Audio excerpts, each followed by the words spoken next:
السلام علیکم ورحمۃ اللہ وبرکاتہ۔ مزہ آیا نا، پتہ لگا۔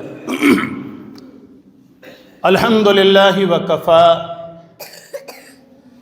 وسلام علی عبادہ الذین اصطفی من یطع اللہ ورسولہ فقد رشد واہتدی ومن یعص اللہ ورسولہ فقد ضل وغوی۔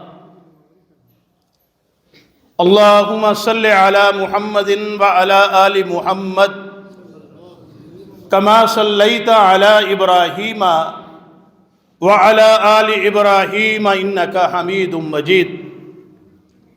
اللہم بارک علی محمد وعلی آل محمد کما بارکت علی ابراہیم وعلی آل ابراہیم انکا حمید مجید۔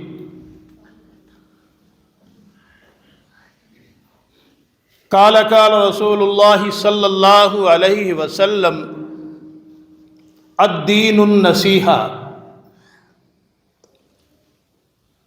ہر قسم کی حمد و ثنا،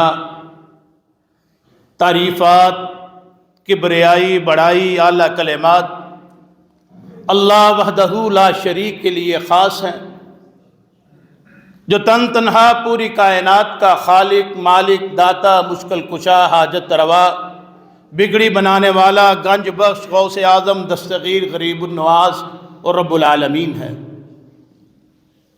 ان گنت، بے شمار، بے حد و حساب درود و سلام اس ہستی مقدس و مطہر پر جن کا نام نامی، اسم گرامی جناب محمد الرسول اللہ صلی اللہ علیہ وسلم ہے، اور جنہیں رب کائنات نے پوری کائنات کا امام بنا کر بھیجا، اور پوری کائنات کی رشد و ہدایت کے لیے ان کے قلب اطہر پر قرآن مجید فرقان حمید کا نزول فرما دیا، جو پوری کائنات کی رشد و ہدایت کے لیے کافی اور شافی ہے۔ مختصر حمد و ثنا، درود و سلام کے بعد معزز سامعین کرام، میں نے آپ کے سامنے ایک چھوٹی سی حدیث پیش کی ہے۔ الدین النصیحہ، دین خیر خواہی ہے۔ یہ مختصر سی حدیث ہے اور اس کا مفہوم بڑا وسیع ہے۔ خیر خواہی اپنے اندر بہت بڑا مفہوم سمیٹے ہوئے ہے، اور وہ کلمات جو میرے اور آپ کے محبوب پیغمبر جناب محمد الرسول اللہ صلی اللہ علیہ وسلم کی زبان اطہر سے نکلیں، وہ کلمات تو چھوٹے ہوتے ہیں لیکن ایسی ہے جیسے کوزے کو، سمندر کو کوزے کے اندر بند کر دیا ہے۔ ہم نے خیر خواہی کا مطلب نہیں سمجھا کہ خیر خواہی ہے کیا۔ ہم یہی سمجھتے ہیں کسی کے ساتھ تھوڑا سا تعاون کر دینا، کوئی بیمار ہو گیا اس کی تیمارداری کر دینا، کوئی مشکل میں ہے اس کا تھوڑے کام آ جانا، یہ خیر خواہی ہے۔ ہاں، یہ خیر خواہی ضرور ہے، لیکن اللہ کے نبی نے یہ کلمات 3 مرتبہ کہے۔ الدین النصیحہ، الدین النصیحہ، الدین النصیحہ، 3 مرتبہ آپ نے کلمات دہرائے۔ صحابہ کرام رضوان اللہ اجمعین اتنی شدت دے کر مجبور ہو گئے، پوچھا اے محبوب پیغمبر کس کے لیے خیر خواہی؟ آپ بار بار تکرار کر رہے ہیں، کس کے لیے خیر خواہی؟ اللہ کے نبی صلی اللہ علیہ وسلم نے فرمایا اللہ کے ساتھ خیر خواہی، اللہ کی کتاب کے ساتھ خیر خواہی، اور اللہ کے رسول کے ساتھ خیر خواہی، اور پھر اللہ کی مخلوق کے ساتھ خیر خواہی۔ آپ کے ذہن میں یہ سوال تو ضرور پیدا ہوا ہوگا کہ اللہ کے ساتھ خیر خواہی کیا ہے؟ اللہ تو پوری کائنات کا خیر خواہ ہے، پھر اللہ کے ساتھ خیر خواہی؟ ہاں، اللہ کے ساتھ خیر خواہی کیا ہے کہ اللہ کے حقوق کو ادا کرنا جو بندے کے اوپر واجب ہے، اور اللہ نے اپنے پاک کلام کے اندر بھی اس کو بیان کیا، اور پیارے نبی صلی اللہ علیہ وسلم کی زبان سے بھی اپنے حقوق کو بیان کیا۔ اللہ اپنے پاک کلام میں فرما رہا ہے انی انا اللہ لا الہ الا انا فاعبدنی واقیم الصلاۃ لذکری۔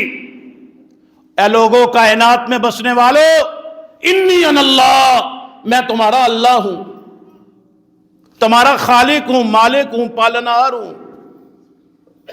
لا الہ الا اللہ، لا الہ الا، میرے ساتھ کوئی عبادت کے ساتھ، میرے ساتھ لائق نہیں کسی کے ساتھ عبادت کی جائے، اللہ کے علاوہ کسی کی عبادت نہ کرنا۔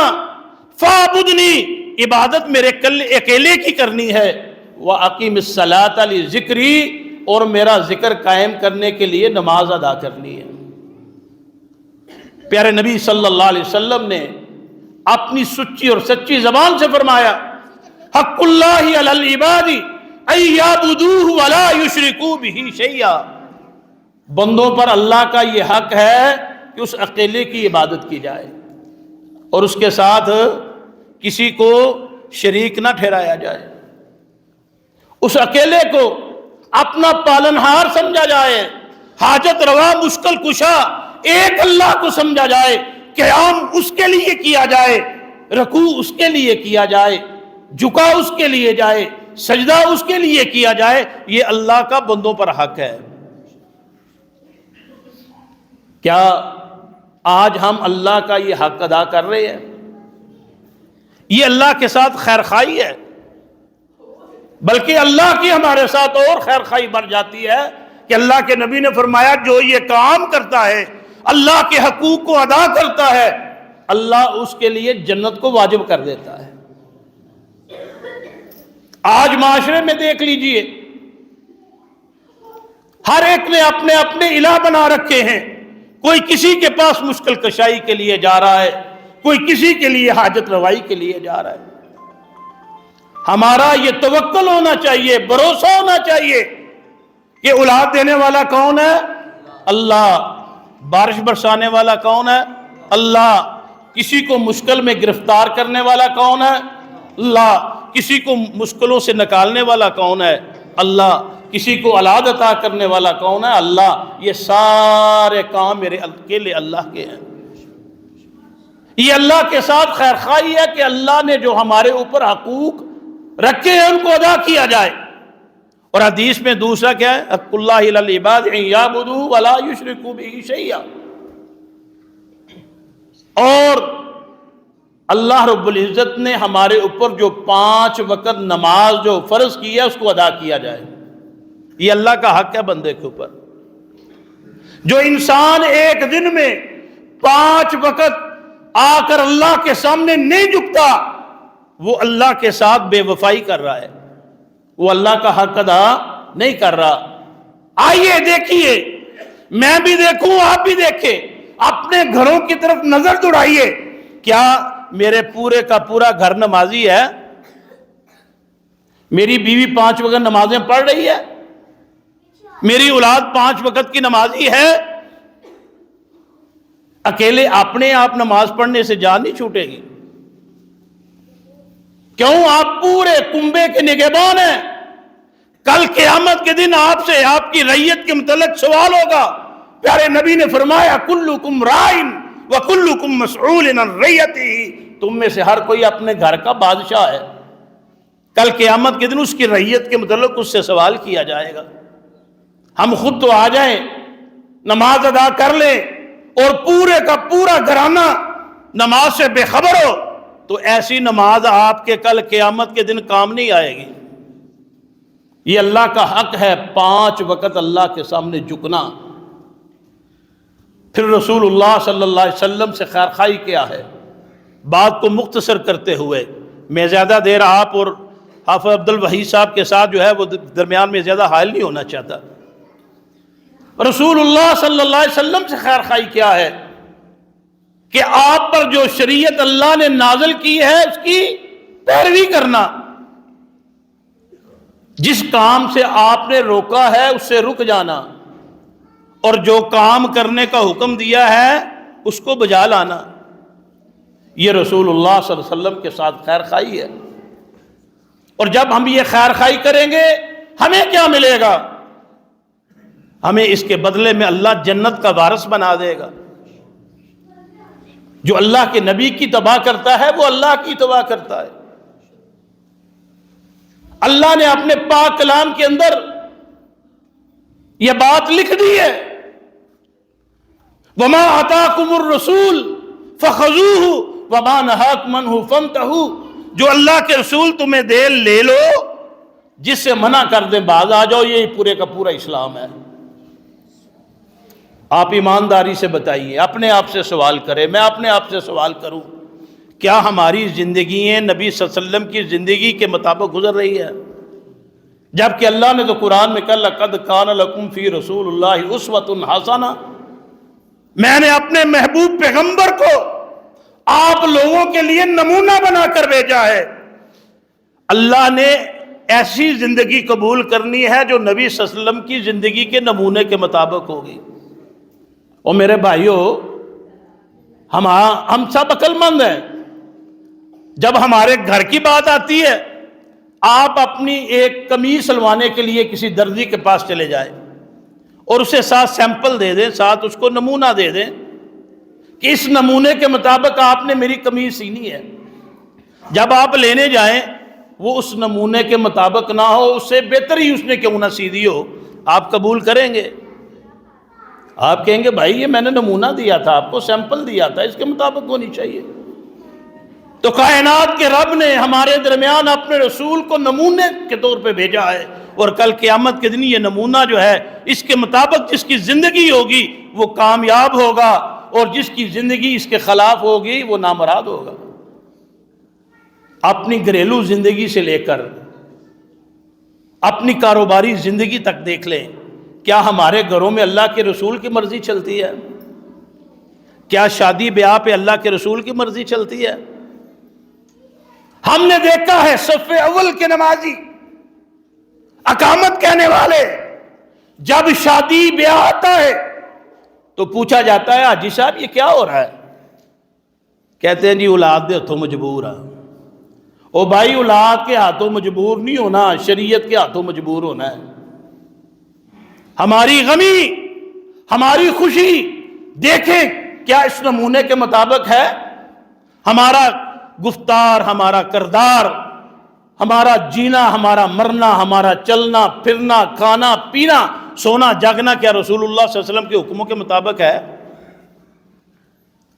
یہاں پہ اگر آپ اپنی مرضی کریں گے وہاں پھر اللہ کی مرضی چلے گی، اور اللہ جو ہے وہ انصاف کرنے والا ہے۔ وَنَضَعُ الْمَوَازِينَ بِالْقِسْطِ يَوْمَ الْقِيَامَةِ، قیامت کے دن انصاف کے ترازو قائم کیے جائیں گے، کسی کے ساتھ رائی کے برابر بھی زیادتی نہیں کی جائے گی۔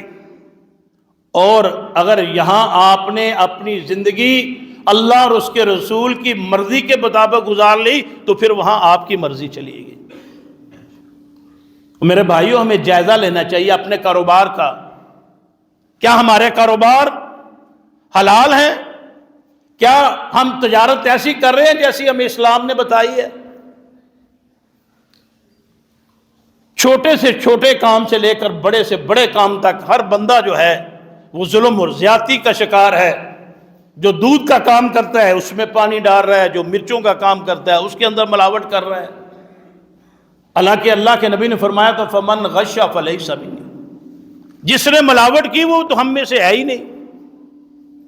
تو رسول اللہ صلی اللہ علیہ وسلم کے حکموں کے مطابق اپنی زندگی کو ڈھالنا، اپنے صبح شام اللہ کے نبی صلی اللہ علیہ وسلم کے حکم کے مطابق گزارنا، یہ رسول اللہ کے ساتھ خیر خواہی ہے، اور وہ ہمارے ساتھ بے ذات خود خیر خواہی ہے۔ جب ہم محب رسول ہوں گے، مطیع رسول ہوں گے تو پھر جنت ہماری منتظر ہے۔ تیسری بات، اللہ کی مخلوق کے ساتھ خیر خواہی۔ کیا آج ہمارے اندر یہ بات پائی جاتی ہے؟ چھوٹی چھوٹی باتوں پہ جھگڑے۔ میں اس کے گھر گیا تھا موٹر سائیکل لینے کے لیے، اس نے مجھے موٹر سائیکل کی چابی نہیں دی، اس کے ساتھ حقہ پانی بند۔ بھائی اس کی موٹر سائیکل ہے، اس کی مرضی ہے دے یا نہ دے، تم نے لے کے دی ہے۔ چھوٹی چھوٹی باتوں پہ لڑائی جھگڑے. اور ہم نے اپنے کانوں سے سنا ہے بابا جی دنیا سے جا رہے ہوتے ہیں اور اولاد کو وصیت کیا کر کے جا رہے ہیں کہ تو پھپھی نو منہ نہیں ویکھنا، چاچے نو نہیں ملنا، تو فلاں کام نہیں کرنا، فلاں نہیں کرنا. جب ایسی نصیحتیں ایسی وصیتیں کر کے جائیں گے تو پھر معاشرے میں فساد پیدا ہوگا. کبھی کسی نے آج کے اس معاشرے کے اندر یہ نمونہ پیش کیا ہو کہ بھائی یہ ضرورت مند ہے، میں اپنی ضرورت کو ختم کر کے اس کی ضرورت کو پورا کرتا ہوں، یہ خیر خواہی ہے. حقوق العباد، اور حقوق العباد میں خیر خواہی میں سب سے زیادہ تیری خیر خواہی کے مستحق تیرے والدین ہیں. اور آج دیکھ لیں اولادیں منہ زور ہو گئی ہیں، ماں باپ کا احترام ہی نہیں ہے، ادب ہی نہیں ہے، طریقہ گفتگو ہی نہیں ہے. سب سے پہلے خیر خواہی کے حقدار تیرے والدین ہیں، پھر تیرے بہن بھائی ہیں، اسی طرح درجہ بدرجہ خالہ پھپھو، پھر محلے دار، ہمسائے، ان کے سب کے ساتھ خیر خواہی. اگر یہ ساری باتیں ہمارے اندر پائی گئیں، خیر خواہی کا جذبہ ہمارے اندر، ہم کیا سمجھتے ہیں خیر خواہی کیا ہے؟ وہ مجھے ملتا ہے میں بھی اس کو مل لوں، اس نے مجھے سلام کیا میں بھی اس کے سلام کا جواب دے دوں، اس نے مجھے کوئی تحفہ دیا میں بھی اس کو تحفہ دے دوں، اس نے مجھے کھانا کھلایا میں. وہ بھائی یہ تو نیکی کا بدلہ نیکی ہے، یہ تو خیر خواہی نہیں ہے. خیر خواہی کیا ہے؟ وہ تیرے ساتھ برا سلوک کرتا ہے تو اس کے ساتھ اچھا سلوک کرے. وہ تیرے ساتھ تعلق کو، رشتے کو توڑتا ہے تو اس کے ساتھ رشتے کو جوڑے. اور آج ہماری صورتحال کیا ہے؟ ہمارا دن ہی مکمل نہیں ہوتا جتنی دیر تک غیبت، چغلی اور جیسی جو ہے وہ ہم جو ہے اپنا سارا دن اسی کام پہ چار بندے اکٹھے ہو گئے اور ایک دوسرے کی چغلی، غیبت، دوسرے کی پگڑی اچھالنا اور اس کو ہر طریقے سے نیچا دکھانے کی کوشش کرنا. میرے بھائی یہ خیر خواہی نہیں ہے. تو اللہ کے نبی کا یہ فرمان الدین النصیحہ، دین خیر خواہی ہے، یہ اس وقت سمجھ آئے گی جب ہم اپنی زندگیوں کو اللہ کے رسول صلی اللہ علیہ وسلم کی حکموں کے تابع کر لیں گے. پھر صحابہ کی زندگی کی مثالیں آپ کے سامنے موجود ہیں. آخری مثال دے کے اپنی بات کو ختم کرتا ہوں. میدان کارزار ہے اور زخمیوں کی لمبی تعداد ہے، اور زخمیوں میں سے ایک زخمی سے آواز آتی ہے پانی، اور پانی پلانے والا وہ پانی لے کر اس کے پاس پہنچتا ہے. پانی کی اشد ضرورت ہے، زخموں سے چور ہے. ابھی وہ ہونٹ کے پاس لے کے جاتا ہے، پھر دوسری طرف سے آواز آتی ہے پانی. وہ کہتا ہے اس میرے بھائی کو پیالہ پہنچا دو. ابھی وہ اس کے ہونٹوں کو لگتا نہیں ہے، تیسری طرف سے آواز آتی ہے پانی. وہ اپنا پیالہ اس کے سپرد کر دیتا ہے. اسی طرح اگلا اگلے کے صورتحال یہ ہوتی ہے کہ سب کے سب جام شہادت نوش کر جاتے ہیں اور پانی کا پیالہ وہیں پہ رہ جاتا ہے. ہم نے ٹریکٹر ٹرالیوں کے پیچھے ضرور لکھا ہوا ہے تو لنگ جا ساڑی خیر ہے، لکھا ہوتا نا، یہ عمل بھی کرنے ہیں، لیکن ہمارا ذہن کیا ہے؟ ٹریکٹر ٹرالی پہ لکھا ہوا ہے. دیکھیں ہمارے قول میں، فعل میں، کردار میں کتنا تضاد ہے. اور پچھلا ہارن دے دے کے اپنی بیٹری وہ بہ جاندی ہے لیکن رستہ نہیں دے دے. اور ہمارا کیا وتیرہ ہے؟ مینوں لنگ جان دے تیری خیر ہے. صورتحال بدل گئی ہے. خیر خواہی کیا تھی؟ کوئی بات نہیں، ہو سکتا ہے اسے کوئی ایمرجنسی ہو، جلدی ہو، یہ ہارن دے رہے اسے میں گزر دوں. لکھا ہوا ہم نے ضرور ہے، پڑھا ہم نے ضرور ہے، لیکن عمل کی کمی ہے. اللہ سے دعا ہے اللہ تعالی ہمیں پیارے نبی صلی اللہ علیہ وسلم کی اس حدیث پر مکمل طور پر عمل کرنے کی توفیق عطا فرمائے. جب ہم حدیث پہ عمل کر لیں گے، خیر خواہی کا مطلب سمجھ جائیں گے، معاشرے میں محبت کے پھول کھلیں گے، فساد ختم ہوگا، جھگڑا ختم ہوگا، لڑائی ختم ہوگی. اصل مسئلہ جو ہے وہ یہ ہے کہ ہم حقوق لینا جانتے ہیں، حقوق دینا نہیں جانتے. آج گھروں میں لڑائی کیا ہے؟ اگر باپ اپنے بیٹے کے حقوق پورے کرے، بیٹا لڑائی کرے گا جی، بلکہ وہ تو پہنچ اس کے دھو کے پیے گا، میرا باپ میرے حقوق ادا کر رہا ہے. اگر بیٹا جو ہے وہ باپ کے حقوق ادا کرے گا تو باپ اس کے اوپر جان قربان کرنے کے لیے تیار ہے. اگر بہن بھائی کے حقوق پورے کرے، بھائی بہن کے حقوق پورے کرے، ہمسائے کے حقوق پر کریں، اللہ کی قسم معاشرے میں لڑائی ہو ہی نہیں سکتی۔ کیوں ہوگی؟ جب ہم حقوق دوسرے کو دیں گے، ہم تو ہماری تو صورتحال یہ ہے، اللہ ماشاءاللہ کتنے ہمارے بھائی ایسے ہیں جو بہنوں کی جائیدادیں کھا کے بیٹھے ہوئے ہیں اور کان پہ جوں بھی نہیں رینگتی، اگر وہ آ جائے تو آنکھیں نکالتے ہیں، اچھا لینا ہی، وہ آ جائے نا کہ بھائی حصہ، تو کیا کہتے ہیں؟ اچھا لینا ہی، اسے پتہ چل جاتا ہے اگر کہہ دیا ہاں تو یہ گھر میرے لیے بند ہو جائے گا۔ اور میرے بھائیوں، حقوق دینا سیکھو، جب آپ حقوق دیں گے اللہ کی قسم حقوق آپ کی طرف لوٹ کر آئیں گے۔ لڑائی جھگڑا فساد مصیبت اسی بات کے اندر ہے کہ ہم حقوق لینا جانتے ہیں، دینا نہیں جانتے۔ صحابہ کرام میں اور ہماری زندگی میں فرق کیا ہے؟ وہ حقوق دینا جانتے تھے، حقوق خود چل کے ان کے پاس آ جاتے تھے۔ اللہ تعالی ہمیں اس حدیث پر عمل کرنے کی توفیق عطا فرمائے۔ وآخر دعوانا الحمد للہ رب العالمین۔